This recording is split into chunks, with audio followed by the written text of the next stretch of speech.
What's going on, everybody? Patrick Auger, Matthew Wells here for the Body Lock.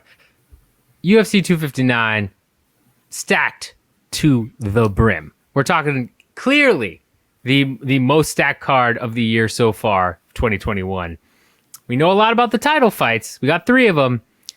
But let's talk about a couple of other fights that are on the card that are really not miss.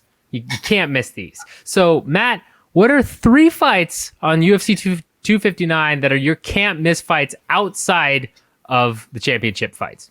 All right. So you just want me to give you all 3 right out the gate? Just give you all 3? Yeah, all why right, not? so let's Go get for it. I'm confident in my 3. I think right. they'll be different or maybe the same. We'll see. Let's get it. So I'll start from the bottom up. All right. So this is from the prelims going closer to the top of the main card here. So the first fight that I'm really looking forward to, and just to be clear, disclaimer, I'm looking forward to damn near every fight on this card. Okay.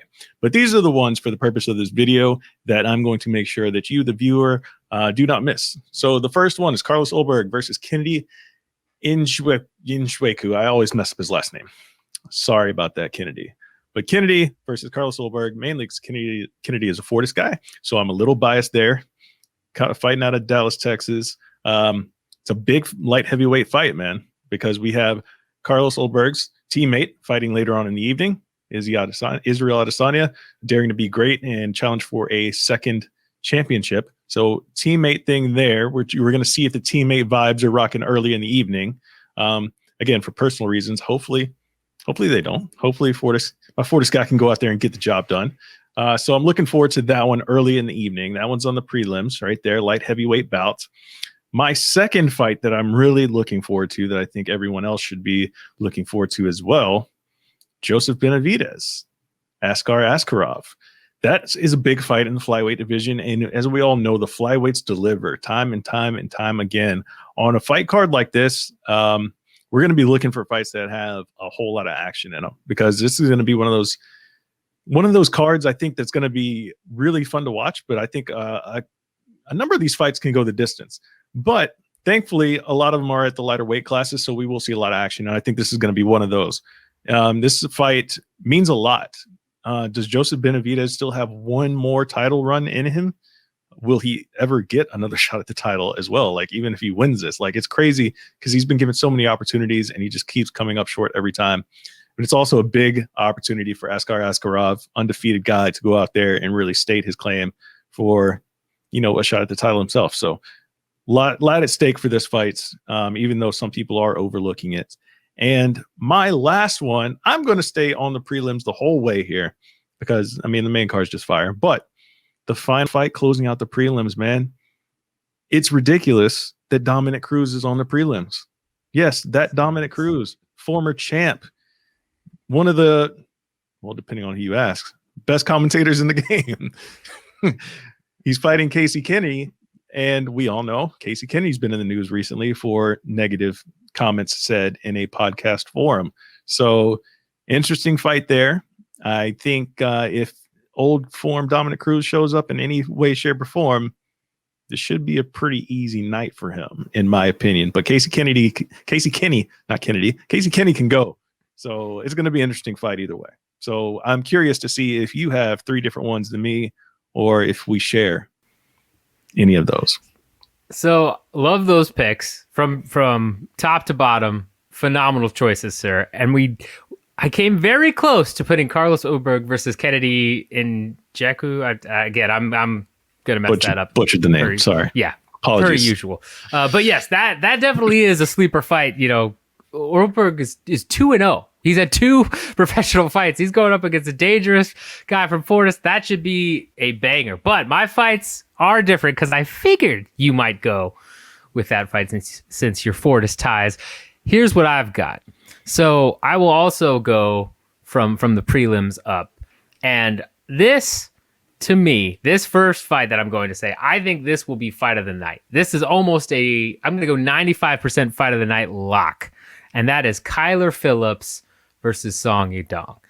Now, I've followed Kyler Phillips for a while before he got the call to move up to the UFC. Songy Yadong, of course, is a high-action fighter, always in some wars. This is going to be insanity. This is going to look like Rivera versus Munoz on steroids, in my opinion, if everything goes right. They both are high volume, high action, have chins like iron, throw just insane spinning stuff, insane technique. This should be a fight of the night lock, in my opinion, because that's how confident I am that this is going to be a great fight. We'll see if that lives up or not, but either way, you don't want to miss this fight. It should be a banger. Next fight I have is up at the light heavyweight division, and that is Thiago Santos versus Aleksandar Rakic. Now,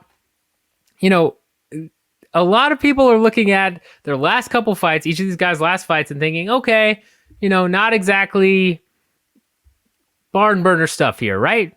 Rakic, got through Anthony Smith. He clearly wanted a decision there, no biggie, but had to use wrestling to kind of, get Smith to the ground and just grind it out. Santos had a little bit of success, but Teixeira came back and was able to, get the finish, and that was that. But if you look at both of these guys' previous fights, and most of their fights, they're, pretty high action. Rakic did have some trouble with, Volkan Ozdemir, but besides that, it's finish city for both of them. And I expect they're both going to go out there and just throw until one of them goes down. I don't know how long it's going to take. I don't know if it's going to be a knockout or a submission. No clue. But if this fight goes the distance, I will be shocked. I won't get a tattoo of a goat or whatever Drake's doing, but I will be shocked if this fight goes the distance. It should be, again, another barn burner. And then lastly, had to go with Islam Makhachev versus Drew Dober. Now, there's a lot of hype behind Islam Makhachev, very high praise from people like Khabib, lots of his teammates. This guy, it looks like a monster. But part of the other reason I'm going with this fight is Drew Dober is no pushover. That guy has gotten finishes and been underrated and overlooked in a bunch of his fights. His knockout win over Alexander Hernandez, Nasrat I'm going to butcher the last name. You know who I'm talking about. Askarov. Yeah, I butchered it too. Whatever. We know who it is. Mini Kelvin Gastelum. Yeah.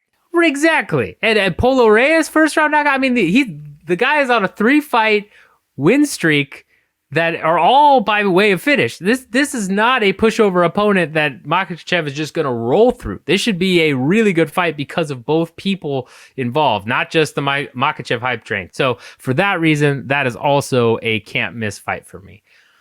So we've got some different opinions here, but again, all great fights. This card is stacked. Let us know in the comments which fights you're looking forward to the most. Make sure you hit that like button, the subscribe button, little notification button so you know when we're dropping new videos. And I'll leave it with this. Since I gave my lock of what I think will be fight of the night, Matt, what do you expect to be the fight of the night here? If we're not counting championship matchups. Oh, okay. yeah. Sorry. Well, I needed to. Yeah. Well then. You know what? I'm just gonna go with my last fight pick. I'm gonna go with Dominic Cruz and Casey Kenney. I think it could be one of two ways. I think Dominic Cruz can go out there and just style on him for 3 rounds, or it can be a hell of a 3-round back and forth type of battle where both guys have a lot of moments and it just be a crazy fight. So I'll go with that one. A lot of potential for greatness in that fight, but yeah, it's gonna be really, really tough to, I guess, consider any of these fights a lock for fight of the night, considering how stacked this card is. Yeah, no, if everything goes right, Dana may need to bust out a couple extra bonuses since he withheld one last weekend. Yeah. Because if everything goes right here, it should be a amazing nights of fights. So stay tuned and hopefully pray, fingers crossed.